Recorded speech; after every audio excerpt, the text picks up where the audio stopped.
Welcome to A Growing Concern.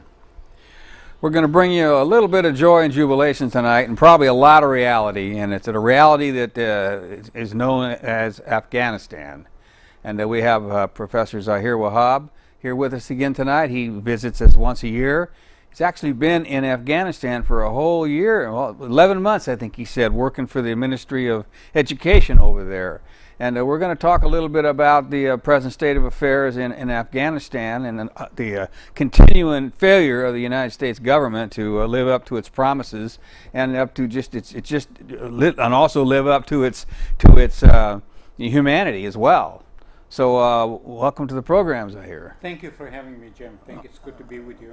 It's always good to have you on the program because even though we cover a lot of the same territory every year, it's an eye-opener every time. This time, I was there for almost 11 months. I'm working now with the American University of Afghanistan, which has about 2,500 students, graduate and undergraduate. Well, we have some of those students here, if they can get that up there. Yes, there we go. Yes. On the ball in there. Yes. So this is...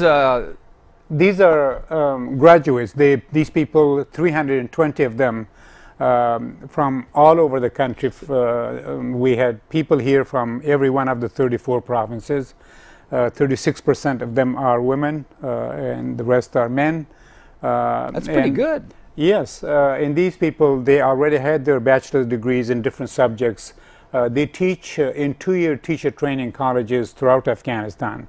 They were with the American University of Afghanistan for 15 months and underwent courses and experiences and so forth, and were given master's degrees on May 17th. And now there is a break, and we may start the second cohort August 1st. So that's when you're going to be going back for that. I now have a commitment to the American University of Afghanistan, but also to the country there. I feel like the country needs help in all areas, and since my field is education, I'd like to see what I can do in the field of education. Mm-hmm.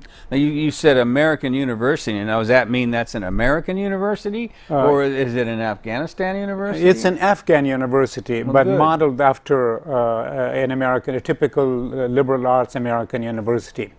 It was founded in 2006 by the former Minister of Higher Education, Dr. Faiz, and myself.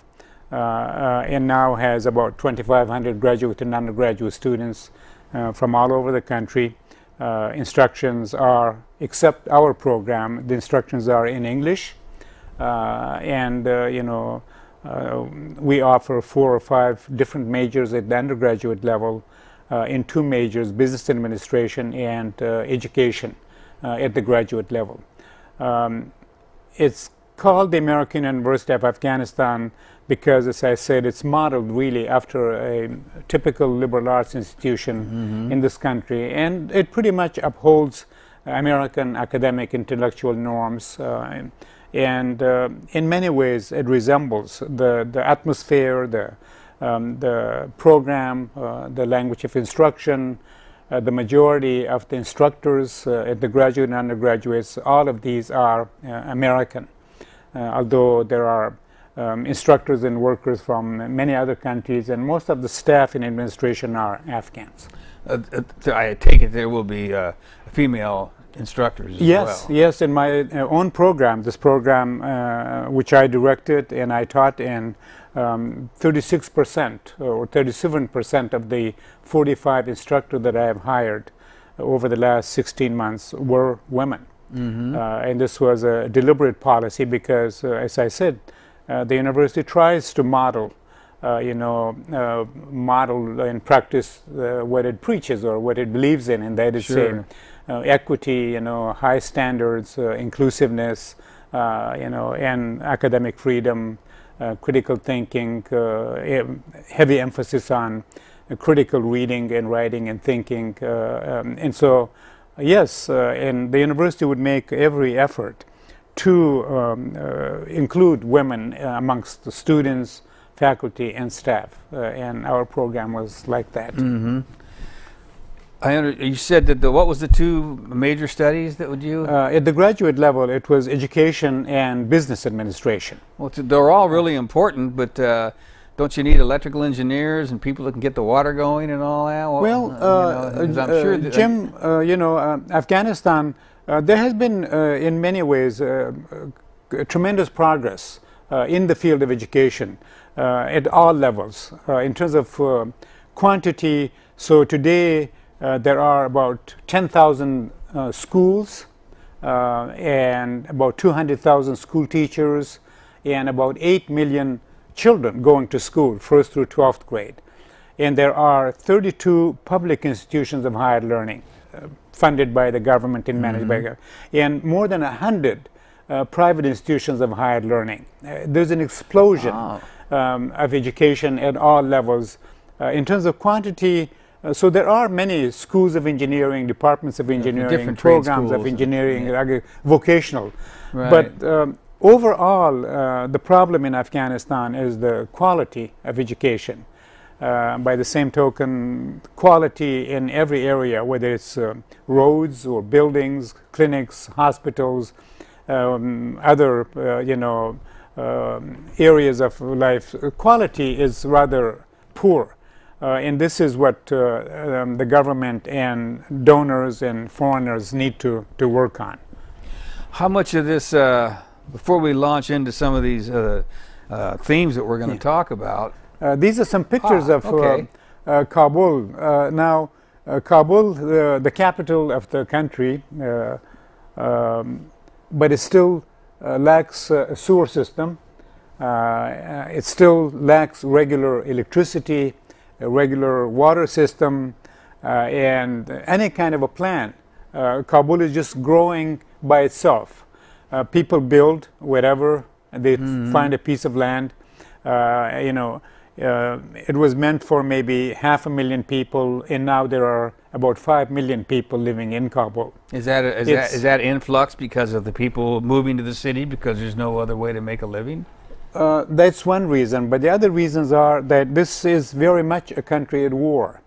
And so the war now, the insurgency and counterinsurgency is all over the country, north, south, east, west, and the country is becoming very violent and very insecure. People feel very insecure, and so anyone with means or anyone who has, for example, who feels threatened or has, quote, enemies in the countryside would move into the cities, but also because the economy really is on life support.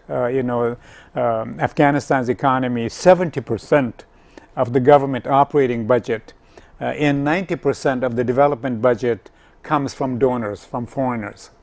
And so land has deteriorated, where in the past maybe 80% of the population lived off of agriculture. Now, because of the droughts, repeated continuous droughts, and the deterioration of land, there's not much for people to do in the countryside, and so they move to the cities hoping that they would find work. There is a construction boom in all of the cities, partly because it's a way to launder drug money. Banking is still sort of weak, and you don't want drug money deposited in the bank. So one way people can launder that money is to invest it in construction of incredible McMansions, and apartments.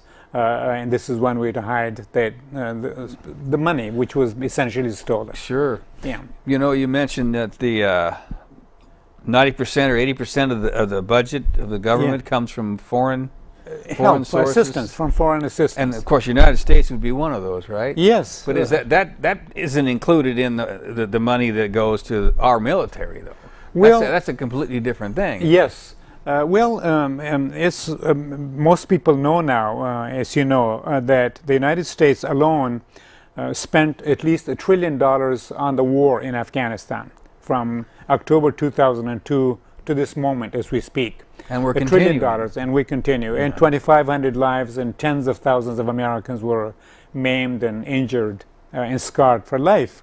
The United States also so far has given Afghanistan about $110 $10 billion over the last 13, 14 years. But most of that money went to developing the army, the police, and the intelligence.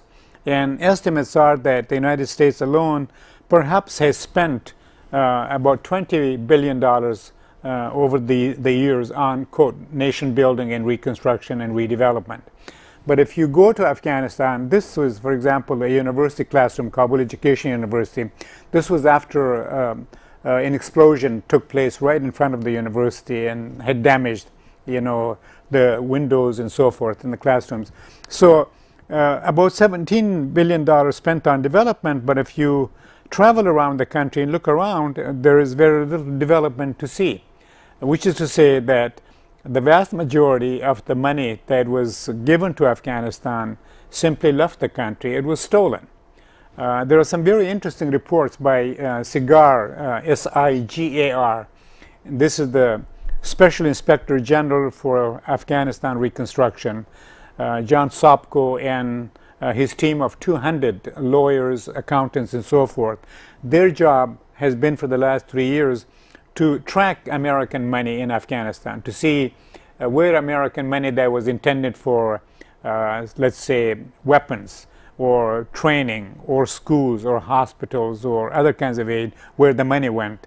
And he issues these quarterly reports. This is where the explosion took place, in front of Kabul Education University. This may be about 20 feet right in front of it. 2 students were killed in this explosion. And this is what an explosion does. You can see what it has just ripped stores and large explosion everything apart. Unfortunately, this is a very big problem. You know, just over the last month or so, there were at least 7 or 8 major explosions in Kabul alone. There were an estimated 47 explosions in the month of May alone throughout the country. You don't even hear that on the news anymore. It's really, it's amazing because, you know, the UN and the U.S. State Department and all human rights organizations, you know, Amnesty International, International Crisis Group, all of these organizations would tell us these are some students who graduated from Kabul Education University. But the point is that this year has been the most violent of the last 14 years in terms of, say, 1,000 civilians being killed, civilians, and thousands of Afghan national security forces and thousands of insurgents have been killed, and many, many thousands, you know, maimed, but there's very little talk about it. The war goes on as we speak. You know, the United States still has about 13,000 troops. Other countries have some troops. And then there are the paramilitary, the contractors. But you're right, there's almost no discussion of it here in the United States. I guess it's the war fatigue or whatever it is. Americans need to think about this tragedy and this, you know,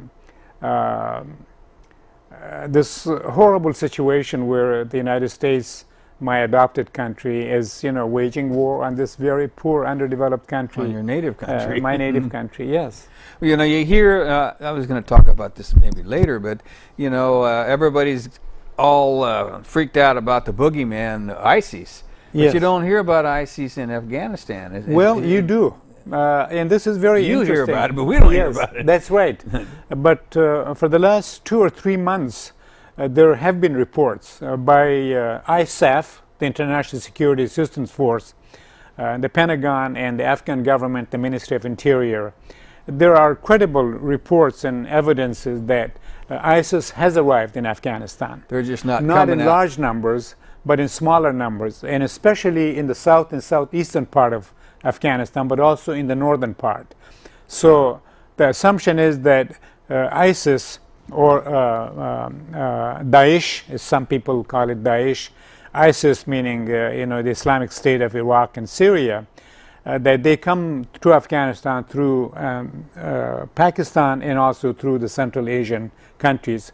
Now, it's interesting because in some cases in Afghanistan, there have been fights between ISIS and some of the Taliban. In other cases, ISIS and the Taliban, some of the Taliban have been united, fighting the foreigners and fighting the Afghan government. But if you talk to the common people in Afghanistan about the creation of ISIS, which is a ferocious movement, you might say. You know, and they control about a third of Iraq and maybe a third or half of Syria. Syria, yeah. And they're in many. They're in Yemen. They're in Somalia. They're in other places. But you know what people think about ISIS? They think it's an American and Israeli creation, because the thinking goes that the United States, which created Al-Qaeda and then created the Taliban, that the Taliban and Al-Qaeda have been sort of spent groups. They are no longer as exciting, as threatening, as you know, menacing. And so that the United States, in order to perpetuate its own occupation and presence in the Middle East, or its re-invasion of places like Iraq, which is currently underway, that the United States actually put together these radical elements called ISIS in order to frighten the people and the governments in the Middle East. And here. So that in here, yeah. to mobilize public opinion in the United States, but also that the real agenda is for the United States, excuse me, to frighten Middle Eastern people so it can sell weapons, so that it can justify its own presence in the Middle East, and 3, so that it can justify and rationalize the re-invasion, re-occupation of places like Iraq and Afghanistan, which is currently underway. Which is probably something for our next president. Yeah, this stuff is planned way years in advance. Right, right. And I'm glad you're bringing that up, because it, you know, what we see on the news and what we see on just about everything on these reports are just what they want us to hear. And there's so much going on. You know, the person on the street there in Afghanistan probably has a better idea of what's going on over there than anybody that watches 24/7 of CNN. Yes, yes. Well, there are a couple of reasons for that. You know, as I said, you know, my reports are probably very different from something that Brian Williams of NBC would say, who's gone, of course. Or make up. Or make up. Or something that Mark Shields and David Brooks would say on the PBS. In fact, you know, the war is being intensified in Afghanistan, and more people are again killed, and more damage is done to that country and to this country. And I think maybe this sort of, you know, Obama declared last December or so that the war in Afghanistan has been concluded, and that our troops, most of the troops, will be withdrawn. But at the same time, he left at least, you know, this 13,000 troops to, quote, advise, assist, and train the Afghan forces. But he never mentions these paramilitaries in Afghanistan, third country nationals, or people like Blackwater and DynCorp, who have thousands of people in Afghanistan doing both military and paramilitary duties. And we are paying for that. Yes. Well, we are paying, you know. I mean, you can see the American Pentagon budget, and you can see, you know, the rhetoric amongst politicians and these candidates talking about, you know, a tougher foreign policy and so forth. So it all, I think, figures. On the other hand, you know, I flew from Dubai to Seattle, and if you see the airport in Dubai, Jim, it's like futuristic. It's so modern. It's super modern. It's so well built, so clean, so helpful, so organized, aesthetically so beautiful. And you leave that and you come to Seattle. And then if you drive on the roads here, you really have a feeling like you're in the third world. In other words, I think this enormous expenditure on the war machines at home and abroad takes money away here from schools and the infrastructure, the roads, the bridges. You know, we have drought problems, you know, we have these low wages, we have a housing crisis, we have the homeless, and it just boggles the mind when I sort of compare and when I put these things together, you know, how much of our energy and money and intelligence is expended on the war at home and abroad, and how little is spent on, say, social services, on the safety nets in the United States, or, you know, in in the form of help to other countries. Sure. I remember when Russia collapsed, it was because I heard, I don't know how it was phrased exactly, but we outspent them, or our economy was so much stronger that their race to keep up with us fractured the country, and it seems like we're doing that to ourselves now.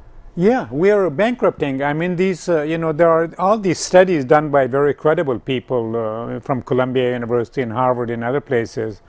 The two wars in Afghanistan and in Iraq, the total cost, past, present, and future costs are estimated to be more than $3 trillion. That is a lot of money, and it's estimated that the war will cost every American household about $75,000. And then you can consider, the current operating budget of the Pentagon. We have 700 or so bases still all over the world. We're, harassing the Russians, we're harassing the Chinese, we're harassing, other countries. It's almost like war and war making has now become an integral part of the American way of life, the American culture, the American economy, the American psyche, and American foreign policy. I mean, war and violence are sort of built in now to the fabric of things. Mm-hmm. And it's not on TV, though. No, the people it's a blackout. The people don't see it. Right. And when it gets out, thanks to social media, like this program, for example. Mm-hmm. So I think this police brutality, say, of black people, we wouldn't quite know about all of this if it weren't for the social media. Every time, this mm-hmm. gets out is because someone was videotaping. A cell phone. A cell phone. I mean, the media is now an arm of the ruling elite in America. I would say the media is, part and parcel of the ruling class, mm-hmm. just as the intelligence or the military or the corporations are. It's all one click, and it makes sense. Sure. And so, for example, you look at this, the Clintons' income. This year alone, the two of them made about $25 million through speeches. Just speaking, yeah. And, donations to the this and that. Why would people give $25 million to these two people? What do they have to say about America or about America abroad?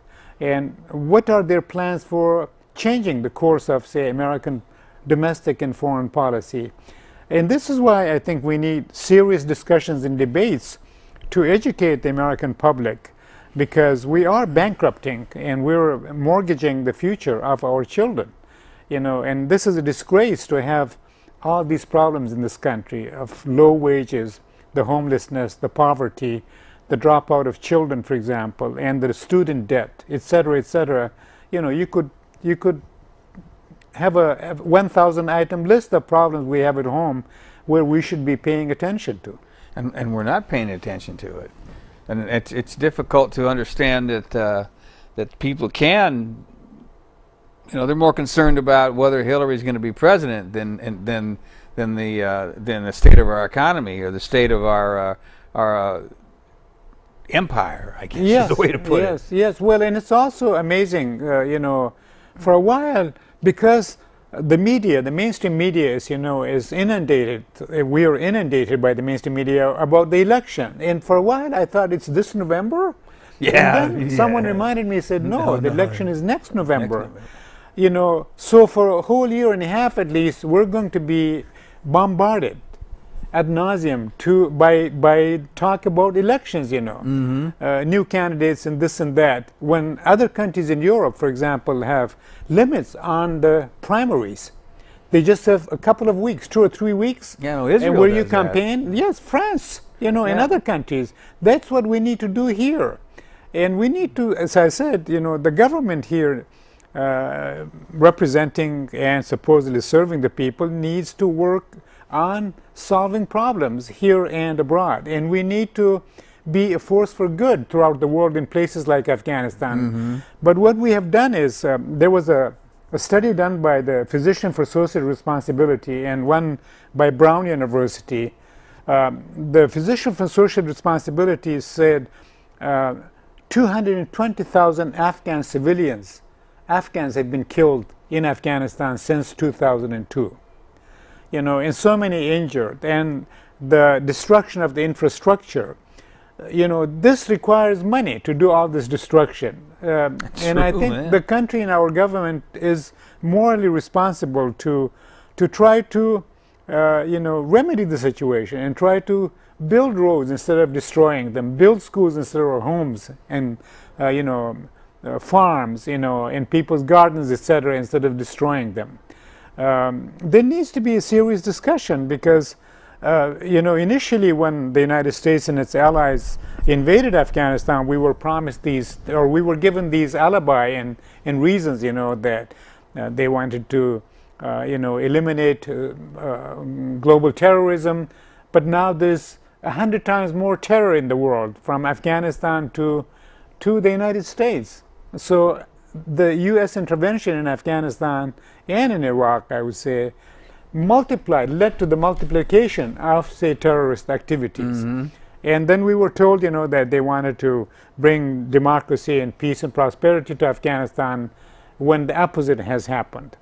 Liberate Afghan women. Yes, some Afghan women have been liberated, quote unquote. Women go to the universities now in the cities, they work in offices, they can vote, they're in the parliament. But the majority of the women in Afghanistan, life is still medieval. People live in the Middle Ages, The narcotics, this year was the most productive year for opium. Afghanistan still supplies 90% of the world's heroin.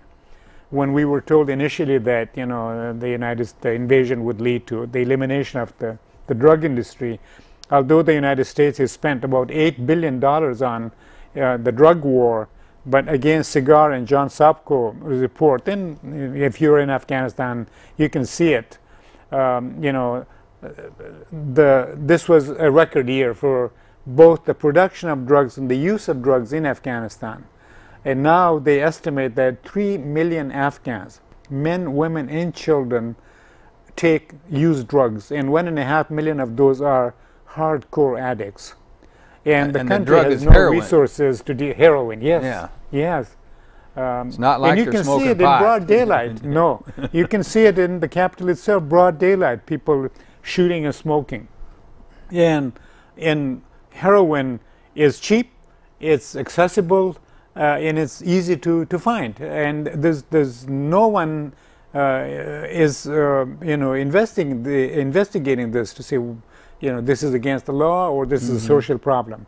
So what I'm trying to say is that, the Bush-Blair team told the world we're doing this because it's justified and because it's for American self-defense, etc., when in fact the outcome has been, the opposite. I'm flashing back to George Bush and Condoleezza Rice giving us all these reasons why we need to go into Iraq, and it was all BS. And it was just because they wanted to go into Iraq, and it was the same thing here. They knew these are the buttons they could push.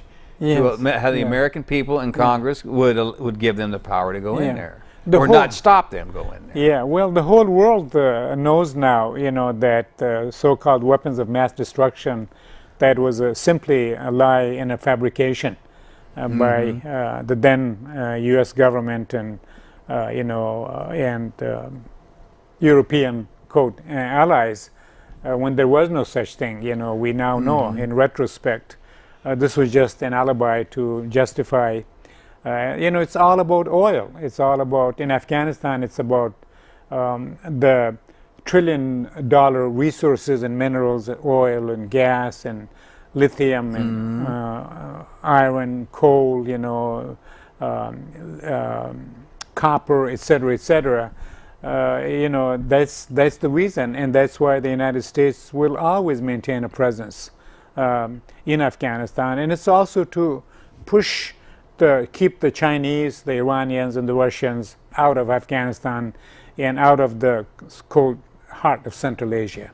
So it seems to me, because I was saying earlier today before the show that we got the money, we got the power, we got everything we need in order to stop the drug trade, to give women, make women freer, and all these different things that we promised. We could do that. Yeah. But we haven't. And the reason why we haven't is because it serves our purpose better to keep the country destitute. Because if they were educated and they had water and they had electricity, they might listen to the Chinese. They might listen to the Iranians. Is that possible? Well, yes. I think part of it is the priorities. I mean, in, say, Afghanistan, the priority was, quote, counterintelligence, anti-terrorism.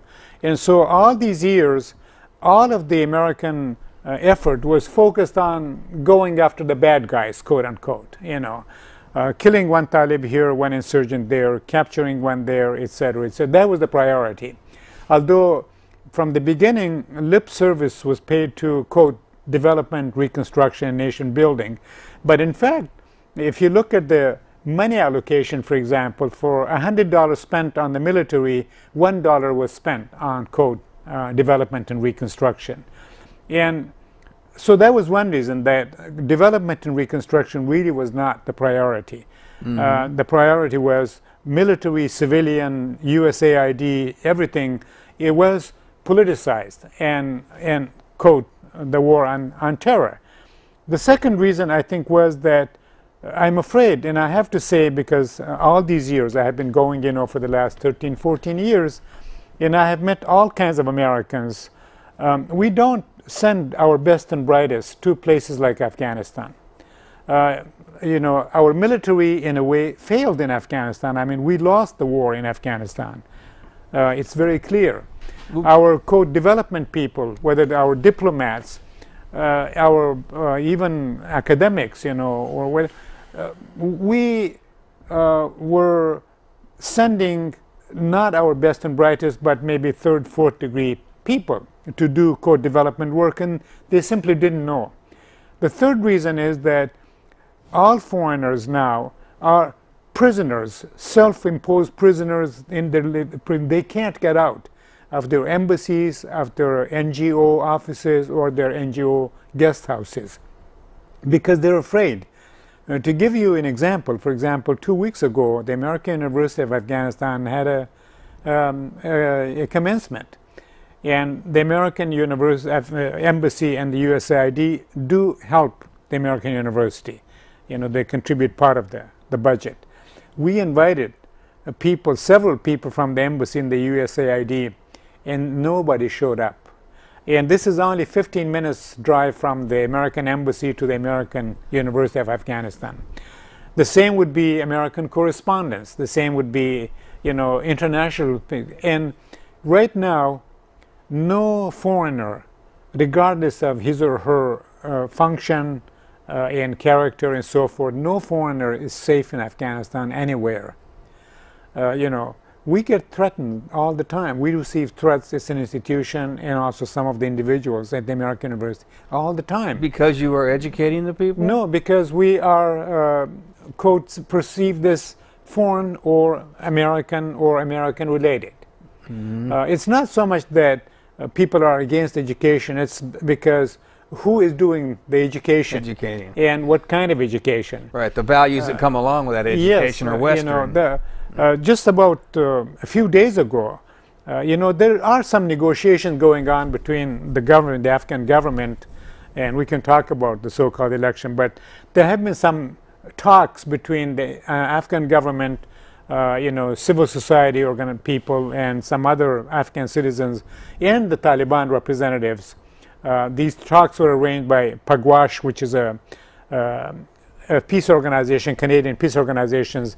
They met in Norway once, and then just a few days ago, 4 Afghan women, 3 parliamentarians and 1 member of the High Peace Council, women talked to Taliban, some of the Taliban in Norway again, and they talked about education. And these women were told by the Taliban, the press reports indicate, were told by the Taliban are not against education, and they're not against education for women or women's participation in you know, civil society and in government and education and schools and other things.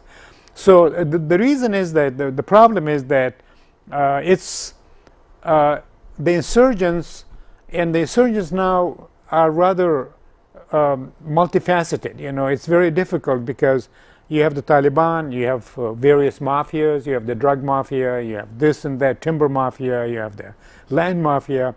The mining, possibly? Yes, mines. Mining is going on, but it's all private, you know, by strong men and some of these insurgent groups and so forth, and they're smuggled out. The stuff is smuggled out of the country.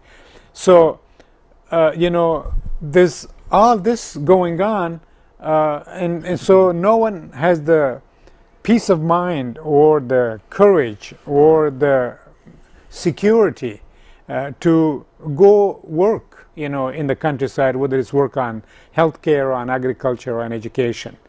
I mean, again, insecurity is a serious issue right now, and war and violence are a fact of life, daily life in Afghanistan.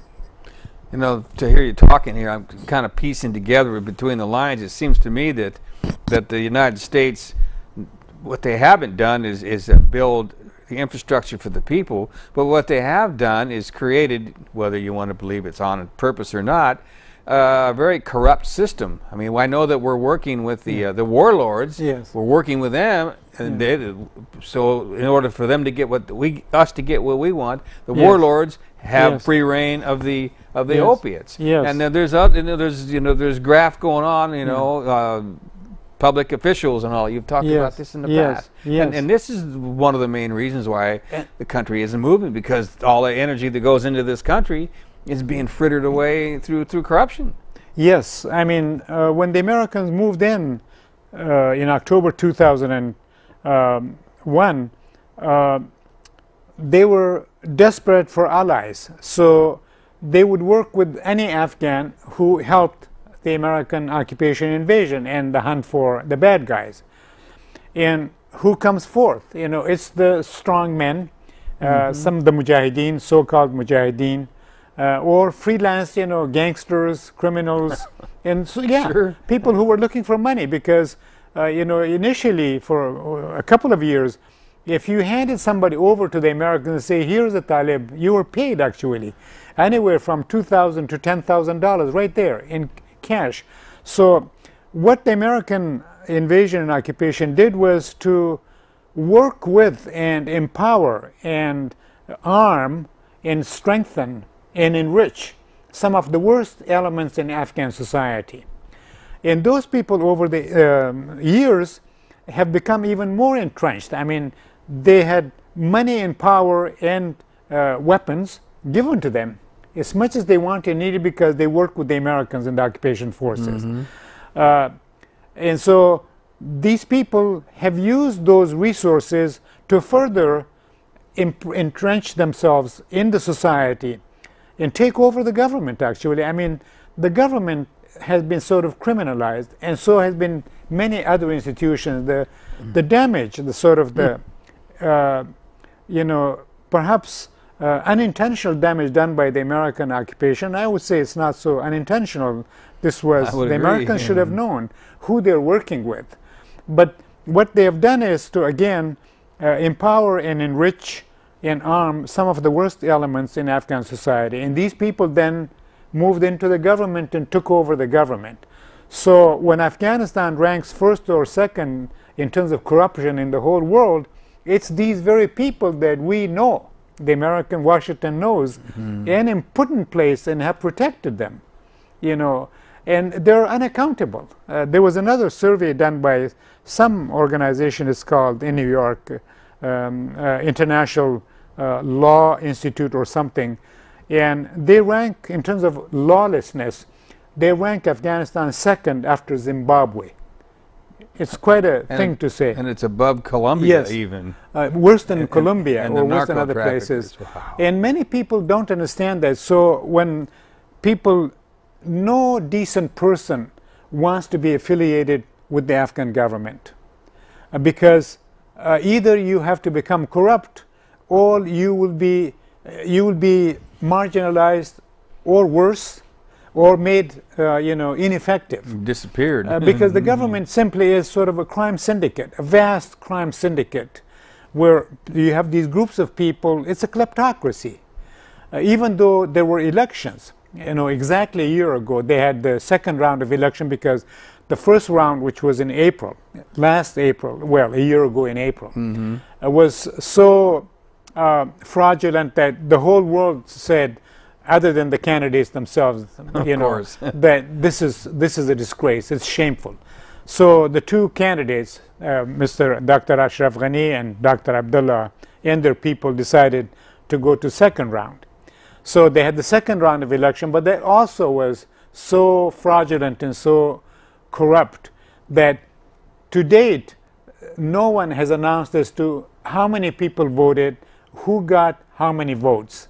So when after the second round of the election for the presidency exactly a year ago, the two sides disagreed on the results, the country was almost on the verge of a civil war, and John Kerry flew into Kabul and somehow persuaded the two camps of Abdullah and Ashraf Ghani to, quote, form a government of national unity.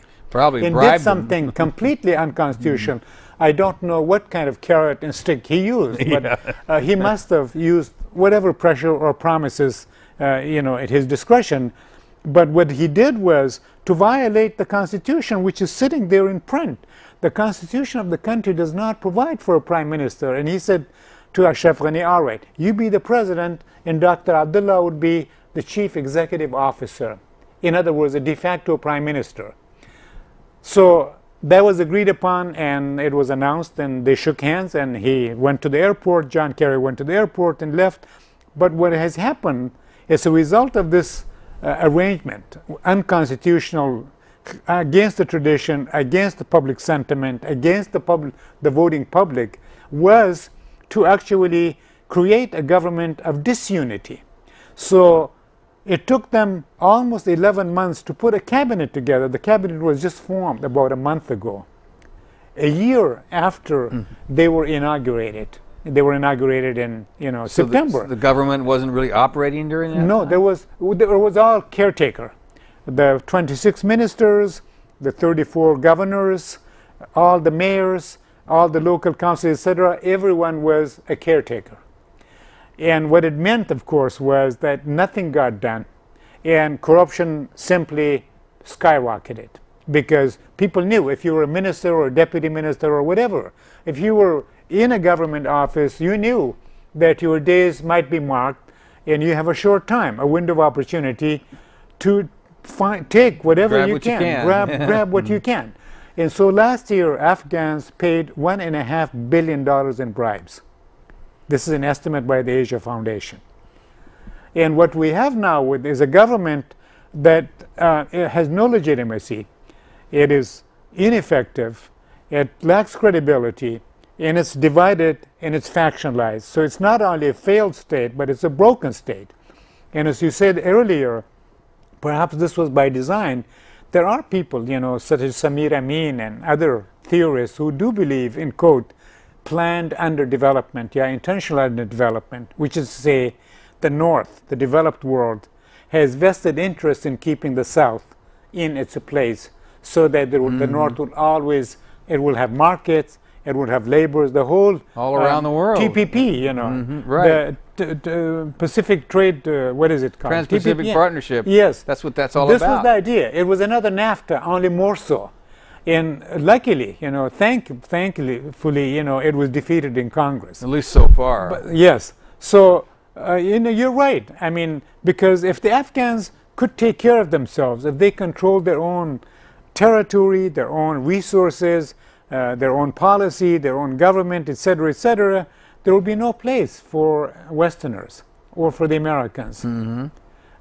So you can say that it's quite understandable, and it's quite conceivable that the destruction and the underdevelopment is by design, and it's not simply foolishness or some other reason. And it's maybe for a lot of different reasons, but I guess because of the fraudulent elections and all that, it's pretty well locked in now after 14 years of this. And it's continuing down that same road. And it wasn't for folks such as yourself that are educating the people, and maybe some of these other these trade schools, vocational schools, are providing directions for some of these Afghan people to go, it would be total chaos. Well, there is a chaos. There is chaos, which is to say, what is called a culture of impunity prevails.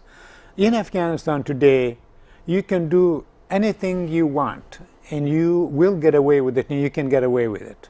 You can commit any crime, and you can bribe your way out of things or bribe your way into things, for example. And this is the problem, you know, that the corruption and the inefficiency is now built into the very structure, the very fabric of the government and other institutions. And it will take a very long time. And that's why nothing gets done. I mean, even if you want to pay your utility bill, for example, you really have to bribe somebody to pay your utility bill, if you do. But other than that, getting something done, it takes forever. You know, every government bureaucracy has somebody, the commissioner, or more than one commissioner. He's the go-between. You know, you have something to do in this office, you give this guy so much money, he will take care of it for you, and he will distribute the money to the people in his office and keep some of it, you know, for himself. A pecking order of bribery. All these years, all these 14 years that I have been going, and I've been going every year, as you know, I can't remember anyone important either being fired or being prosecuted or being arrested. In the meantime, every kind of crime has been committed. People have been murdered, people have been kidnapped, people have been abducted, people maintained private jails. The country was sold in a way, you know, corruption, appropriation of people's property, such as land, home, kidnapping people's wives and daughters, human trafficking, narcotics, you know, other kinds of, smuggling, but hardly anyone. I can't remember anyone actually of significance who either resigned because he or she was disgraced or caught, or anyone who was either fired or prosecuted or arrested. This is how things are, and this will take 100 years to clean up. I would imagine so. Yeah. And that's if everybody got out of the way. I mean, imagine if the United States and the other countries weren't given money, the country would probably really teeter really badly. But the country would fall apart. It would certainly disintegrate because just last year, I mean, this was very interesting, and even now, the governor of North, the Balkh, Governor Atta, for example, or one of the vice presidents, Rashid Dostam, Ashraf Ghani's vice president, both of these people said on television, he said, if the president would allow us, I can defeat the Taliban and the insurgency with my own militia. Just think about that. Just his own, huh? His own militia, which is to say, Governor Atta, just 2 or 3 days ago, he said on television, he's an acting governor of a big province, the Balkh. He's in his military uniform. He said, if the president would just allow me, I can mobilize 20,000 militias and I can take care of both the Daesh and the Taliban. And Dostam said on television, he said, if the president would allow me, I can mobilize 10,000 militia and take care of the insurgency, which is to say, you have people in the high levels of government who also maintain private armies at the same time. Large private armies. Yes, actually, because the president does not command loyalty of any particular group other than nominal Pashtun loyalty when it comes to voting and so forth. But the president has no base, but he has people in his government apparatus which maintain private armies. And they can use these private armies against the government itself. Hardly anyone is thinking about this. Are they doing that, using their private armies as leverage? They're there. I mean, they're, you know, as you said, if let's say the economy, if foreign assistance stops, right now there's still about $5 billion a year given to, you know, the country. $4 billion to the military and maybe another $4 billion to civilian reconstruction. But if for some reason, let's say the Western economies collapse, and if this foreign assistance is either reduced or cut off, there will be problems, you know, and then there will be a civil war, and then there will be probably disintegration of the society in the country. It'll start to look more like Iraq then. what did you call it earlier? Iraqistan. Iraqistan, Yes. And on top of that, you have these very deep ethnic and religious divisions, where the people of different ethnic groups, although there isn't the open warfare, but the tension is there. You can sense the tension in any office, any working place, any school, any university, where people argue or sometimes have fights over language issues or over this or over that. And you can also see the tension between the Shiites and the Sunnis, although it hasn't been, in the open, but every now and then young people in particular do fight each other in the name of religion. So there are a lot of factors, that could actually lead to sort of a massive upheaval and perhaps the disintegration of the country. Seeing how we're down to about 6 minutes, and I'm sure we've covered a lot of the points we wanted to cover. Is there anything you wanted to cover, or possibly talk a little bit about some of these pictures? Well, yeah, yes. This is Mazar Sharif, I know, Balkh. The interesting thing is, in Afghanistan, there are 34 provinces and there are regions. And what you have in the past, the foreign assistance was because everything was politicized and everything was to serve the counterinsurgency. So assistance, such as it was, and most of the assistance, incidentally, people don't know this, but most of the civilian assistance was also funneled through the military in Afghanistan. In other words, ISAF did the reconstruction also, such as there was, because the military, we talked about the PRTs, or provincial reconstruction teams. The idea was to do some quick projects to win hearts and minds of the public. And so a lot of most of the bulk of the aid went to, say, the south and southeast provinces, because that's where most of the insurgency was. But what happened was, because there was a war going on, and because most of the civilian helpers from outside could not go to a lot of these areas, there really was no supervision of, say, where the money went, or if these projects in fact were implemented. So was the bridge really built? Was the road really paved? Was the hospital really built? Or was the police force really trained and armed? Because there was no way, for example, USAID or other civilian organizations, aid agencies from other countries could go, because there's a war going on and these people are afraid. And they're not allowed to actually go. Yeah. So what you had was sort of unequal development, what is called unequal development. That is to say, in some provinces there was peace, especially in the north, and where there was trade. There was construction going on. There was rebuilding going on, and also because the civilian assistance went to the provinces where there was relative peace and stability. And so now you have certain provinces that are fairly, developed. They have roads, they have buildings, schools, and so forth. And then you have provinces where people can't even feed themselves. And this, of course, also has led to the division of the country based on economic development. So people from this province, for example, can see that life is better for these other people, and they related to, say, connections, to favoritism, to ethnicity, to prejudices, nepotism. to nepotism and corruption and so forth. In other words, development activities such as they have been, in a way, have become a problem instead of solving problems. And of course, you have what Samir Amin would call maldevelopment. That is, say, it's the economy is now entirely sort of consumer economy. Afghanistan still can't make its own pencils.